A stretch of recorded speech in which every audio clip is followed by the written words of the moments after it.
C'est avec indignation que Nicolas Sarkozy et son entourage ont accueilli la nouvelle de la mise en examen de l'ex-président. L'intéressé avait été convoqué il y a moins de 6 mois par la justice dans l'affaire Bettencourt et en était ressorti alors avec le statut de témoin. L'affaire paraissait bouclée, mais contre toute attente, le juge Gentil chargé de l'instruction a inculpé Nicolas Sarkozy pour abus de faiblesse au préjudice de Liliane Bettencourt.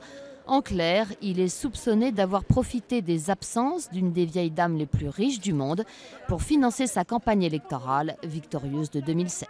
M. Nicolas Sarkozy est toujours combatif, mais dans le même temps, il a considéré que le traitement qui lui était infligé était scandaleux. Jamais il n'a demandé à être mieux traité qu'un autre, mais jamais non plus on doit considérer qu'il devrait l'être moins bien. La nouvelle a aussi fait l'effet d'un coup de tonnerre à l'UMP, déjà fragilisé par la guerre Fillon-Copé. Depuis la défaite de la droite à la présidentielle, le parti est en quête d'un leader et Nicolas Sarkozy avait fait savoir qu'il n'excluait pas de revenir en politique. Je ne crois absolument pas au hasard de calendrier. Voilà une instruction que la presse nous indiquait comme étant terminée, pour laquelle Nicolas Sarkozy avait été entendu comme témoin assisté.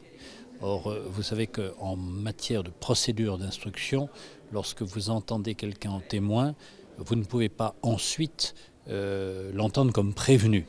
Pour les observateurs politiques, cette mise en examen risque d'être lourde à porter, surtout si Nicolas Sarkozy souhaite se représenter en 2017. Cette ombre-là pourra toujours être réactivée, pourra toujours être rappelée.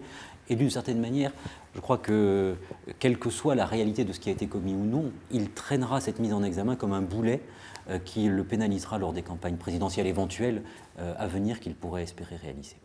En France, le délit de financement illégal est prescrit au bout de 3 ans, mais pas celui d'abus de faiblesse, qui peut être puni de 3 ans de prison et de 375 000 € d'amende.